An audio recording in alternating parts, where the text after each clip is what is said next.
video kali ini kita masih ngebahas tentang tokoh-tokoh psikologi kepribadian. Kira-kira tokoh siapa ya yang bakal kita bahas di video kali ini?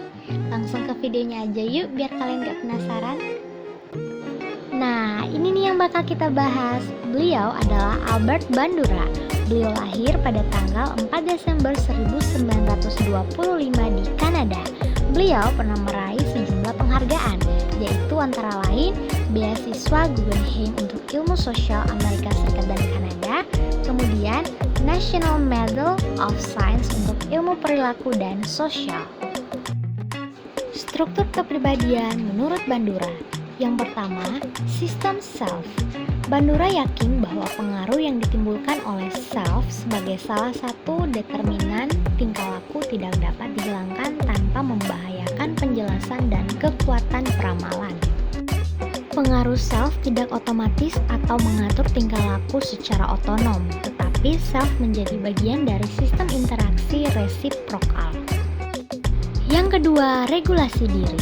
Tingkah laku manusia adalah hasil pengaruh resiprokal faktor eksternal dan faktor internal. A. Faktor eksternal dalam regulasi diri. Faktor eksternal mempengaruhi regulasi diri dengan dua cara. Pertama, faktor eksternal memberi standar untuk mengevaluasi tingkah laku.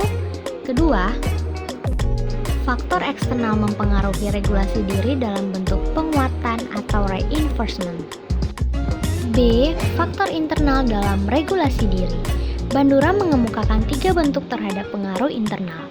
Yang pertama, observasi diri. Ini dilakukan berdasarkan faktor kualitas penampilan, kuantitas penampilan, orisinalitas tingkah laku diri, dan seterusnya. Yang kedua, proses penilaian atau mengadili tingkah laku. Ini artinya melihat kesesuaian tingkah laku dengan standar pribadi, membandingkan tingkah laku dengan norma standar atau dengan tingkah laku orang lain, menilai berdasarkan pentingnya suatu aktivitas, dan memberi atribusi performansi. Yang ketiga, reaksi diri afektif.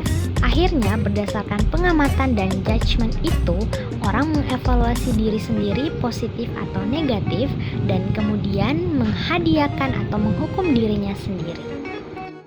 Ketiga, efikasi diri. Efikasi adalah penilaian diri apakah dapat melakukan tindakan yang baik atau buruk, tepat atau salah, bisa atau tidak bisa mengerjakan sesuai dengan yang dipersyaratkan.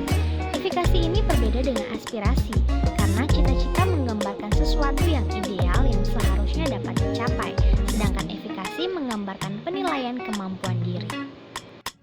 Yang terakhir, sumber efikasi diri. Perubahan tingkah laku dalam sistem Bandura kuncinya adalah perubahan ekspektasi efikasi atau efikasi diri. Efikasi diri atau keyakinan kebiasaan diri itu dapat diperoleh, diubah, ditingkatkan atau diturunkan melalui salah satu kombinasi 4 sumber, yakni pengalaman menguasai sesuatu prestasi, pengalaman vikarius, persuasi sosial, dan pembangkitan emosi. Dinamika kepribadian menurut Bandura. Motivasi adalah konstruk kognitif yang mempunyai 2 sumber, yaitu gambaran hasil pada masa yang akan datang dan harapan keberhasilan yang didasarkan pada pengalaman menetapkan dan mencapai tujuan-tujuan antara. Dengan kata lain, harapan mendapatkan reinforcement pada masa yang akan datang memotivasi seseorang untuk bertingkah laku tertentu.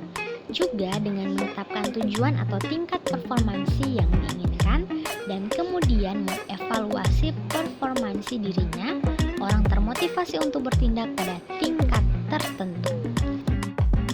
Perkembangan kepribadian. Yang pertama, belajar melalui observasi. A. Peniruan atau modeling.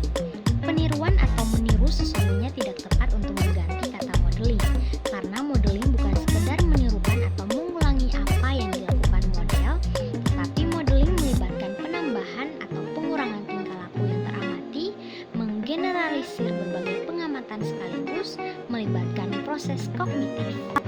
Keterampilan kognitif yang bersifat simbolik ini membuat orang dapat mentransform apa yang dipelajarinya atau menggabung-gabung apa yang diamatinya dalam berbagai situasi menjadi pola tingkah laku yang baru. Yang kedua, modeling mengubah tingkah laku lama. A. Modeling simbolik. Dewasa ini sebagian besar modeling tingkah laku berbentuk simbolik.